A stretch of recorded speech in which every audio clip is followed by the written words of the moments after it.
not the best Bloodborne player in the world. This is for predominantly new players, kind of show them kind of like a step-by-step guide of how the levels work. And by the end of it, you'll kind of know how to like get through your first playthrough of Bloodborne. What you need to understand is that there's a lot more to it than just beating the game once. There's all kinds of builds you can get into. There's new game plus stuff. There's getting into co-op, PvP. There's all kinds of stuff to do once you get through the game. So this is really just a low-level overview of the game itself, how the levels are connected, how not really the best way, because there's many ways to approach things, but kind of the way that I would suggest kind of going through things your first time through, just trying to kind of uncomplicate this game, because there's a lot to it. Last time we cleared out Yargul, we got our weapon to +9, and this one we'll be getting it to +10. We found a really neat blood gem, +18%. What we're going to do this time is we're going to find another +18%. It's going to be a droplet, which we'll talk about, and we're going to get a +14%, and our weapon is just going to be crazy. So, without further ado, back to it.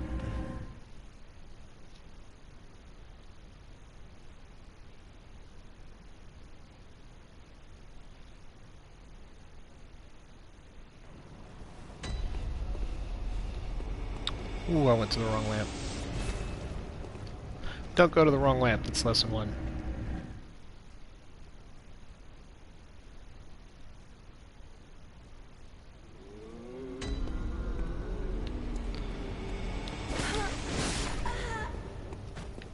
Just because. Advent Plaza, that's the boss lamp.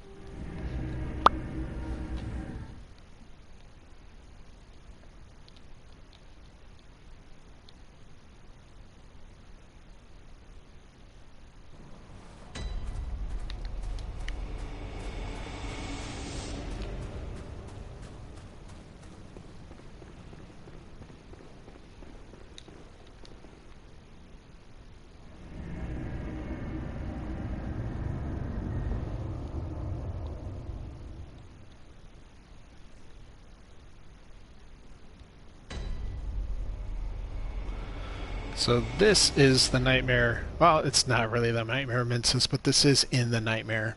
This is a part of the College of Bergenworth. Excuse me. That was built inside of the nightmare. Complicated, right?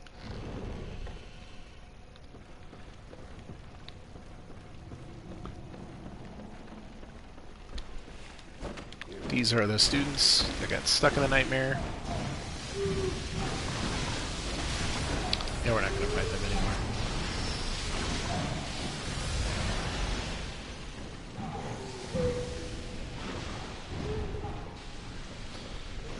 Now, the fun thing about the nightmare proper... Actually, before we do that, we're going to sneak past this guy. And we're going to go talk to Patches the spider. This cannot be. You cannot be. How did this come to pass? So if you come here originally, you can see this guy looking in the window. You can't tell he's a spider, really. And he tells you to look out for some stuff, and he ends up kicking you into a hole. Wait just a moment. Do you think you'll have me? But we didn't do that. Indeed. So we'll say, I not at think all. not. You should have. No matter. So, And then he gives you anti-clockwise.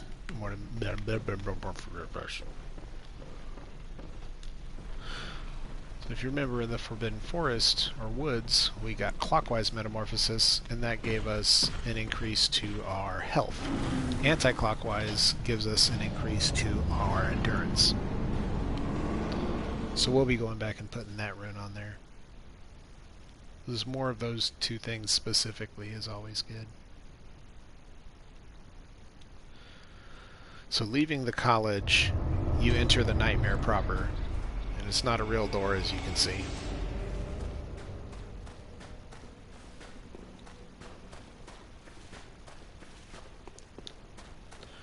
And the fun thing about the nightmare is that the bell ringing woman will pop up and put you into PvP mode right away, whether you want to or not. And there she goes. But if you're not into that, I'll show you where she is. Again, we don't really need those guys, so we're going to leave them alone.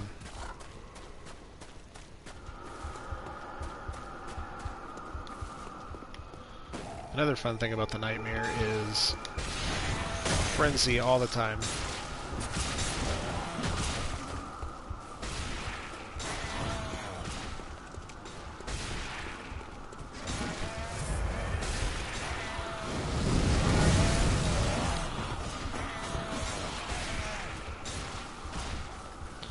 Kind of heal when you can. There's also these Yetis in the Nightmare that throw stuff. If you kind of run in a straight line, they're not too hard to deal with. Again, on your casual playthrough, you'll probably be killing most of the smaller guys, so you won't have to worry about just running like I do. There's some chunks back there, some more cold bloods. If you want to look around. Once you come in here, if you go up the steps, you can start hearing the bell ringing woman. If you don't like PvP, you can kill her. And that's the end of that. Nice Kin Cold Blood rank 10. Lots of spiders hanging up in here. As soon as you touch the ground, they'll all drop. With all these spiders chasing you, it's a good idea to grab this for the DLC. Otherwise, just run as fast as you can. Now, typically, you'll have spiders after you. I don't know why they're not chasing me. But with the spiders chasing you, you do not want to fight this guy. So you just go right around him. Run this way. Run down these stairs. Cut right. And take this elevator down to the first shortcut. It's not even really a shortcut, it's a first safety lamp.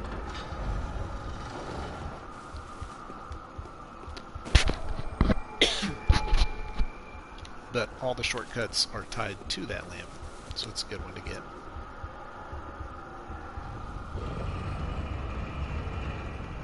The camera bugs out on this elevator. Interestingly, it didn't used to in the original patch.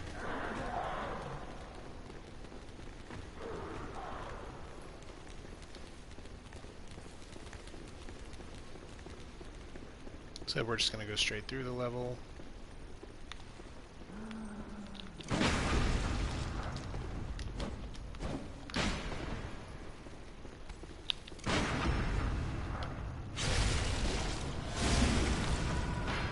So much health. That's okay though. These guys are armored. You can run right by them, juke them. Or not.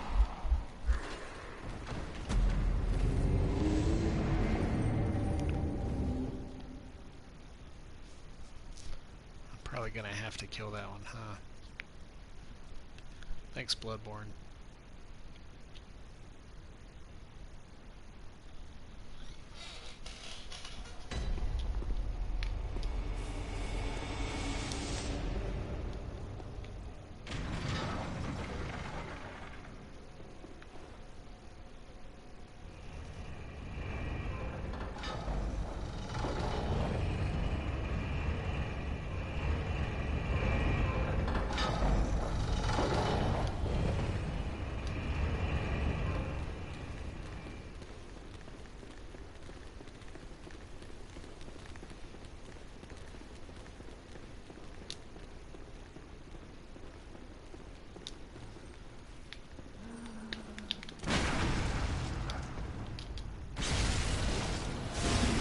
Visceral, get everything back.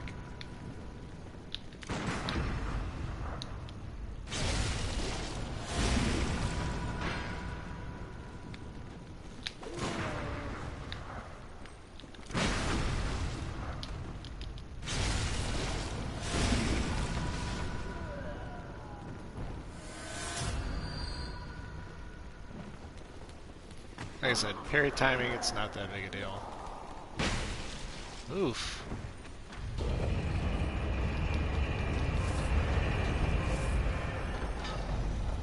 I've run by that enemy specifically so many times without issue.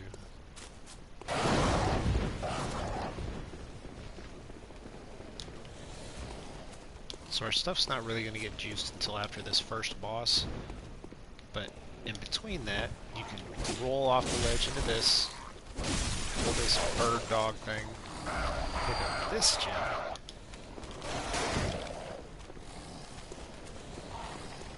as kind of a stopgap. This elevator is the first shortcut. Again, you'll have more souls than I do, because I'm skipping everything. Definitely go back at this point and level up.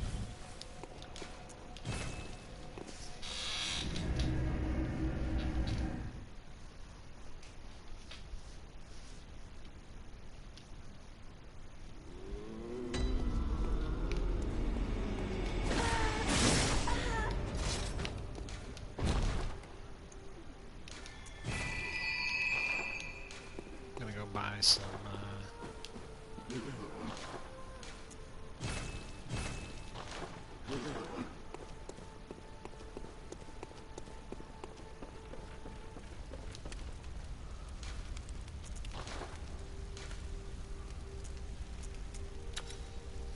nice little bonus. It's only 12%, but it's a lot better than 7. Oh, and rally potential, nice. The Nightmare Gravestone is the first one out of the hunting lodge.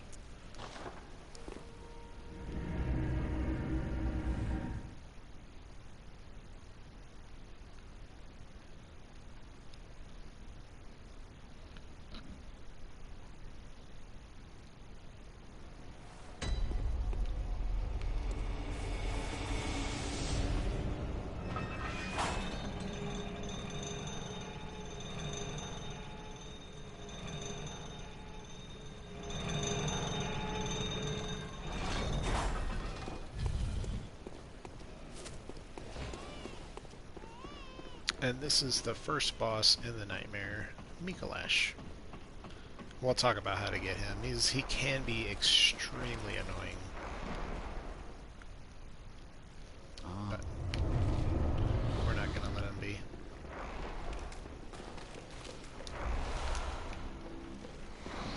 Well, I'm going to chase him the wrong way just so we can kind of show you what to do. The one time I want him to do the hard way, he goes the easy way. So basically, you want to chase him around until he is there. Just right in the middle. Then you want to break off, as you once did for the vacuous come to the middle, and chase him this way and he'll run into his little room. grant us eyes. Be careful next to him because he can, is a very powerful move. That one right there, opening up to attack.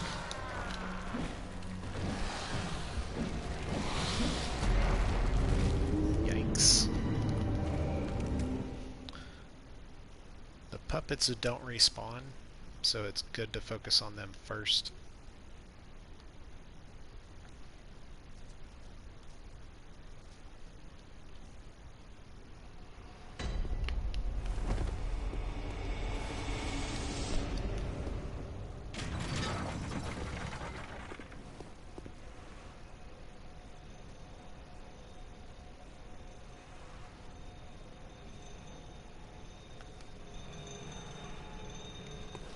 Again, hopefully it goes the wrong way and we can kind of show you the actual strategy for catching them. Either way, it's extremely quick.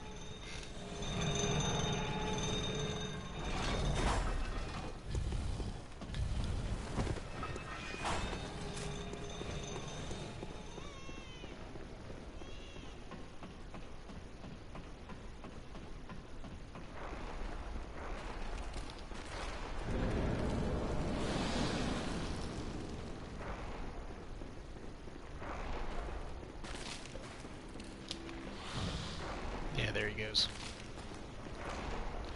So if he runs this way, just chase him around the corner. Oh my goodness. This being so crazy. He'll end up over there eventually, and you just chase him into the room.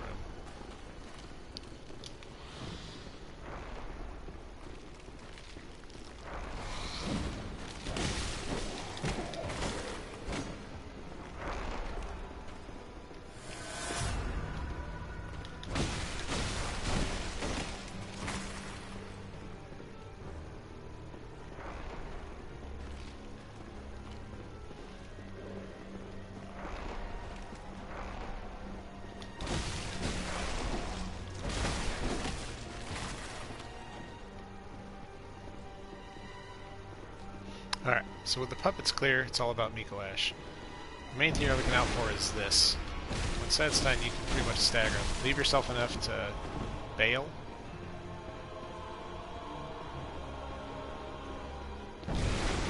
You just don't want to be caught hitting him while he does that. Because again, he can stagger you.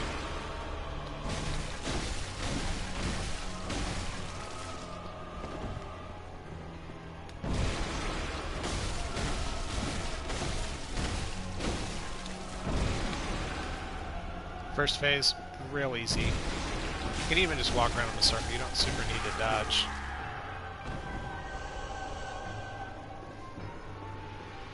Oh, majestic! It's annoying when he talks, you can't hit X to do stuff. Keep in mind that there is a downstairs. I'll let you explore that on your own. More blood files, always a good thing.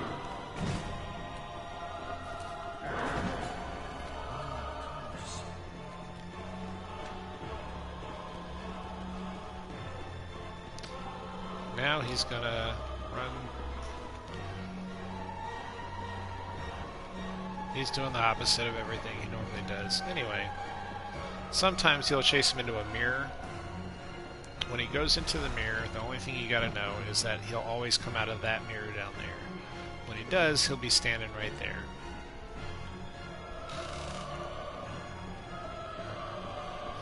There's a way you can cheese him by just shooting him over and over.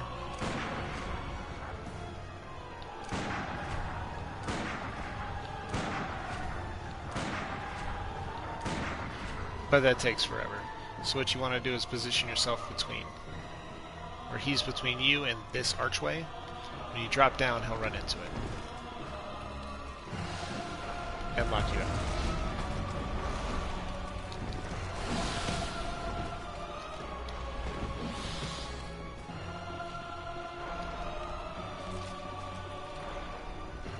You want to go ahead and be at full health for this next part.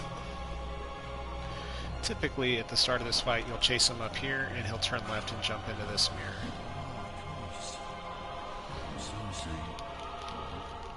Blah, blah, blah, blah. That's what's annoying. If you have any buffs you want to use, now's the time to use them. Should have that on my hotbar, but I don't. Just drop in right on him. Keep him staggered as much as possible. He does engage in hand-to-hand combat.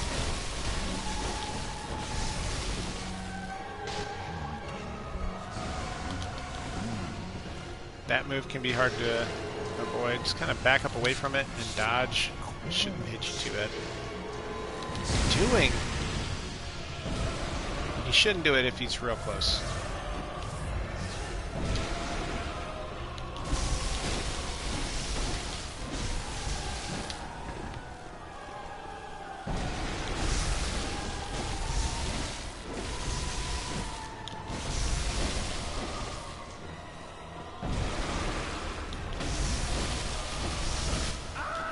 And that's Mikolash. Oh, now I'm waking up. I'll forget everything.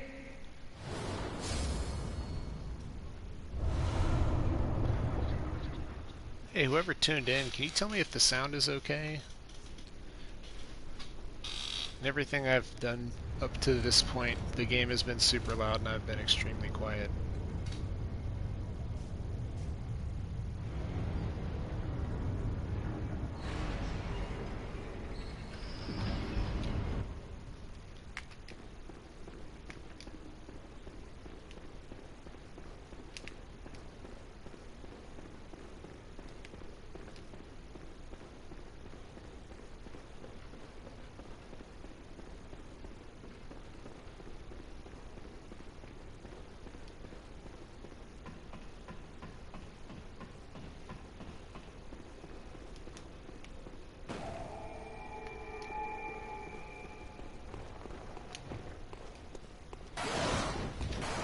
There's a chunk there. You shouldn't need it at this point, but if you're trying to level up a second weapon, there you go.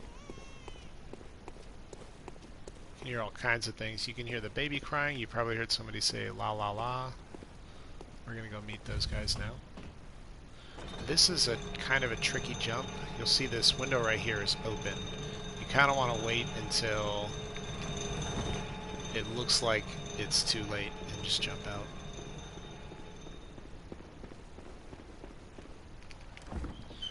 This is more mats for Chalice Dungeons. Now there's two ways to really go about this. You can sneak around these guys. You can stagger them with certain weapons. The best way to deal with them, if you can get the timing right, which I didn't,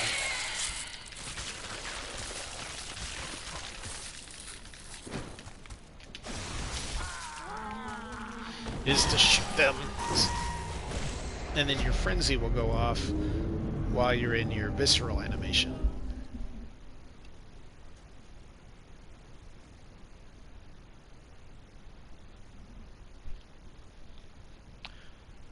You can also just do transform attacks on them, blow them up.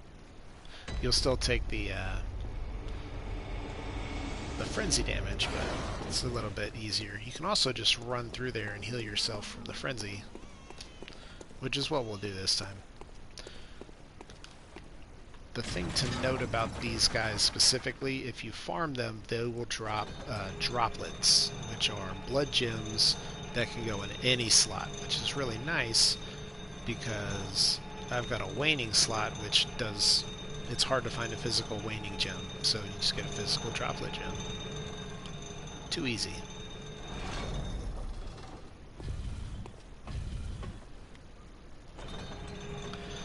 Again, you essentially want to wait until that top section pops out over the top of this thing, and then roll. If you go early, you kind of run into that, and then fall down and die. So the other option is sneaking around them. We're going to be brave.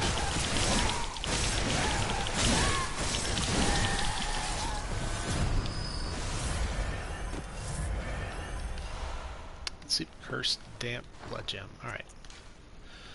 Let's talk about cursed blood gems. They're really good. Physical attack up 19%. Weapon durability down by 54. That's actually one of the better ones. We'll definitely be putting that on our weapon.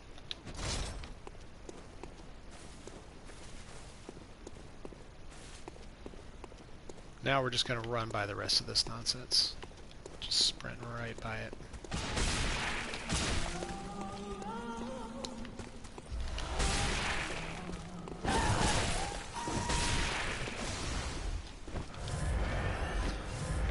That other thing we picked up, I'll show it to you here in just a second. But it's important that you get into that little nook and pick that up. That was this other tempering blood gem. It's not a cursed, but it is 18% and it is a droplet. So that will complete our weapon. This lever does a thing. I'll leave that to you to figure out.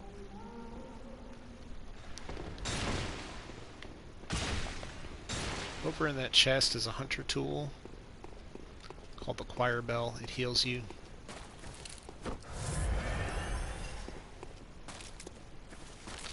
There's a lot of great ones, wisdoms out here. They're like a bigger version of the Madman's Knowledge. They give you 2 insight per, so they're worth picking up. The main thing is this big ol' hole. Drop down into here. Be careful not to jump into the middle. Get a blood rock.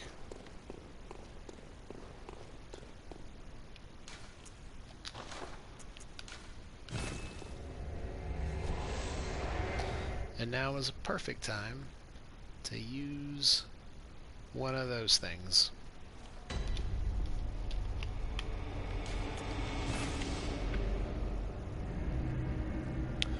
Honestly, I would recommend doing this before you go try to fight those guys, because they will kill you. They will.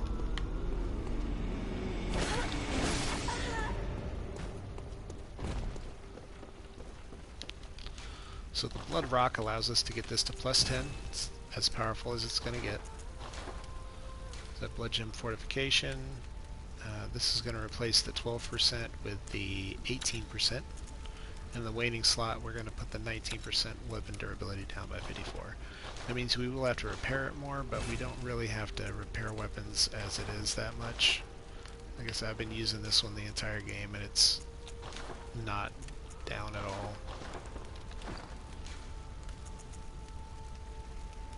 What's its durability? It's 200, so it's fine. That's honestly, you couldn't ask for a better curse.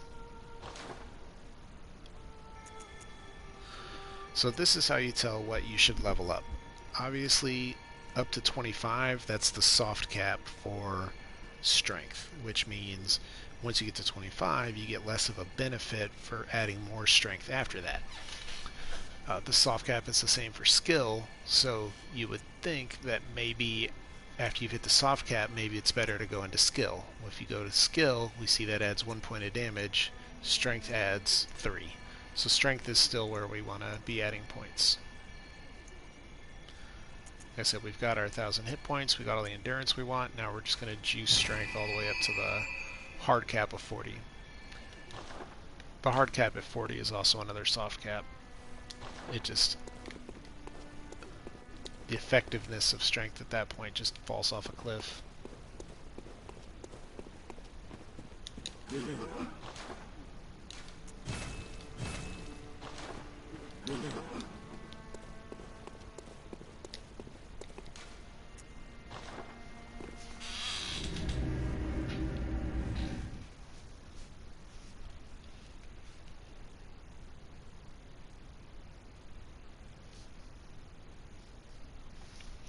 Oh, and if you're wondering where that elevator goes, that we keep jumping out of, it goes down right next to the elevator in front of Mikolash.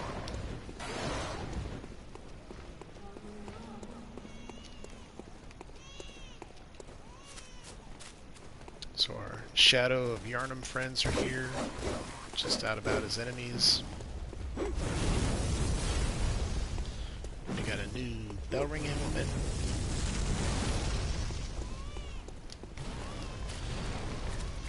There's pigs here. If you don't get a good cursed gem, there is a gem there you can get. Usually that guy takes off. I don't know what his deal is. But we're really strong, so it doesn't matter. It's this guy. Nourishing is a little bit different than tempering. What Nourishing does is it increases all damage done by the weapon. So like instead of physical attack damage, it will increase physical, arcane, bolt, lightning, really anything. More chunks if you want them. I really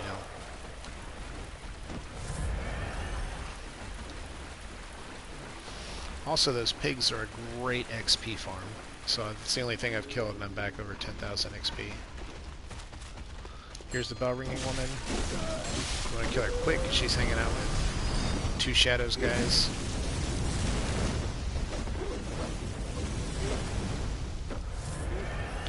Honestly, this level is so short, she might not even be worth killing. If you're really worried about PvP, just get in there and get out.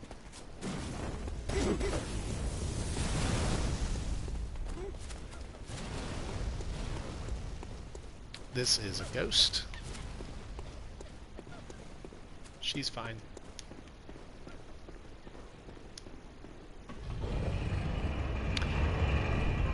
And this is the major shortcut elevator. Come out here, you can see the elevator that we would go down to get to the awful bridge full of nightmares. The lamp is down here to the left. So really you just come up here, hit the elevator, and you're basically at the boss door.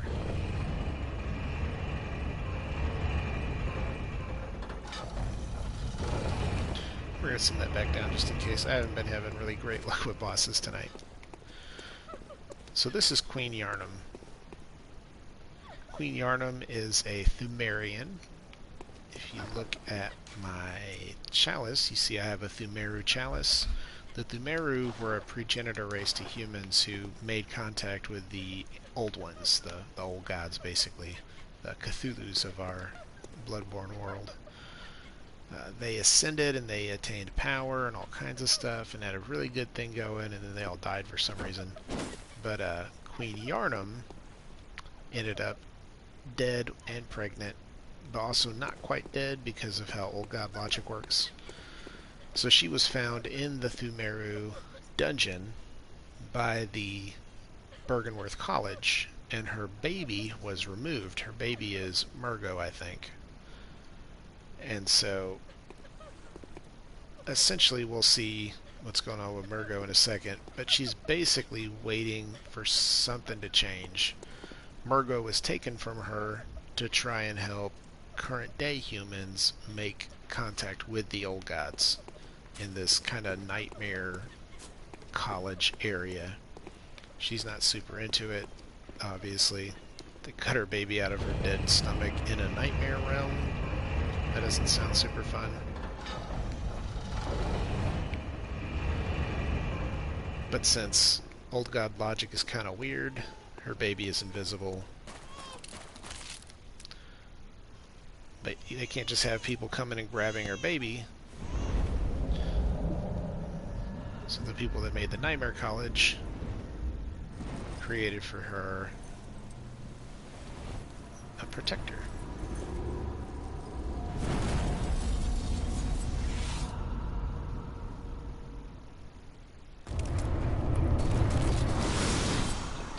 If you're fighting Murgo's wet nurse, all you really got to know is to stay behind her.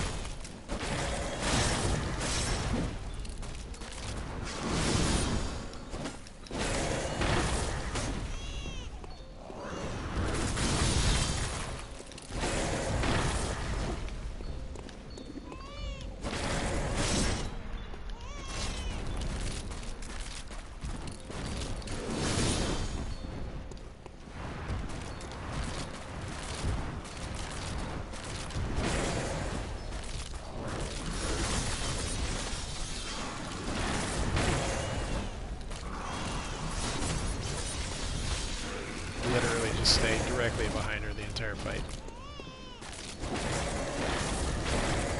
Until this happens, then just run around like crazy. Get ready to dodge frequently. She calls in a second version of herself. They both kind of relentlessly attack you. You don't want to run, you want to keep your dodges handy. So don't sprint. So whenever you see some nonsense getting close to you, just run. Or roll, sorry. There's some nonsense, rolling. Some nonsense from outside the gate, rolling away from that. You just keep doing this. It'll go away eventually. Again, just be patient.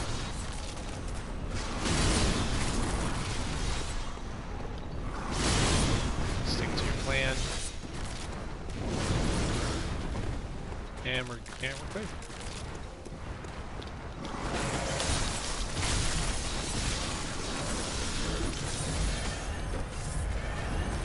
Back to easy wet nurse.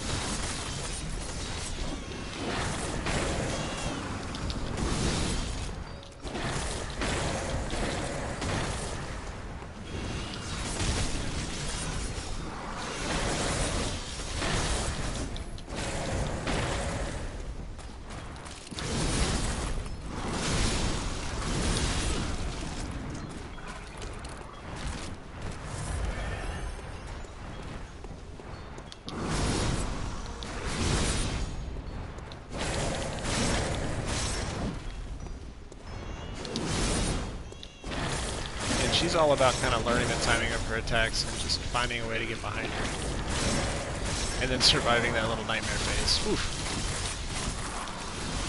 Not getting caught in her little Gensu storm.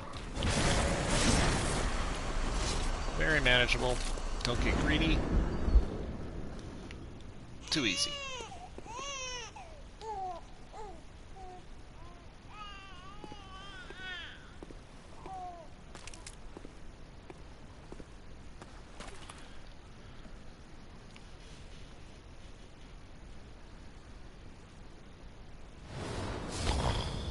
Nightmare Slaying, easy. Too easy, one might say.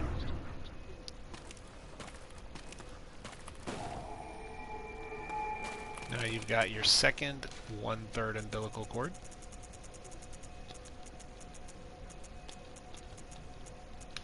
You might notice they have different descriptions. There are 4 of them. 3 of them are unique. 1 of them is a duplicate. But before we do that, what you've done is you have killed the protector for Margot and released Queen Yarnum's baby from the nightmare. So a detail that a lot of people don't know about is if you go back to our ghost, she gives you props. How about that?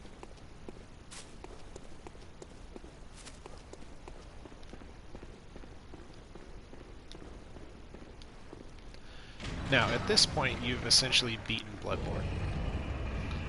Like I said, there's so much more to the game. We didn't go to letting the game end here is one ending. There's 2 other endings where you get different bosses. Really, it's just one other boss and then another boss after that. There's so many different weapons to try, different play styles. If you like PvP, there's a super deep PvP game to get into. There is another nightmare area.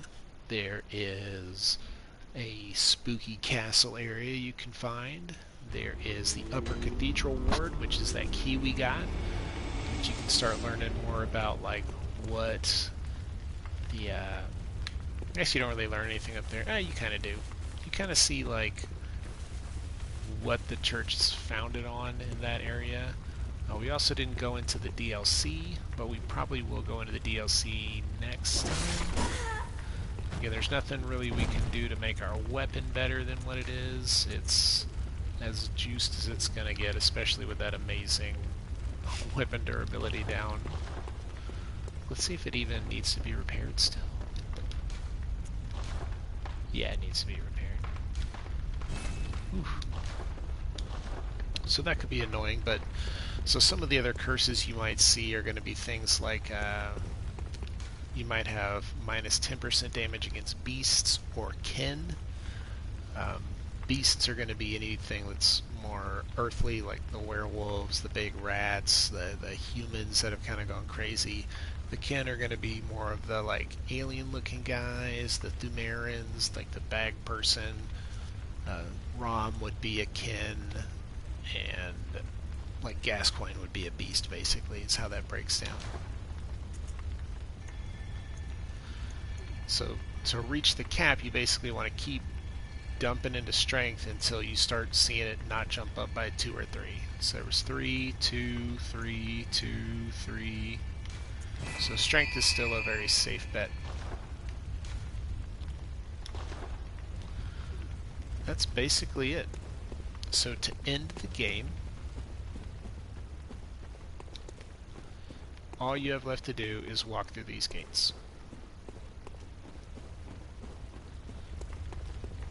Which the doll would have told you to do if I had immediately killed her upon entering this area.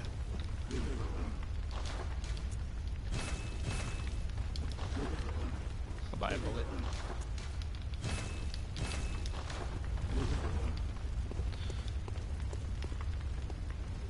So we'll call it there for now. Next time we come back, we'll start looking into the DLC, how to get there, how to kind of approach it, because the DLC is literally a nightmare. It's got the hardest bosses, but really the most polished ones. There's some great fights in there. There's a lot of really cool weapons you can get out of there, all kinds of stuff, but it can be kind of a bear to kind of get your head around. But we're going to get into it next time. God, I'm super bad at editing videos. What's wrong?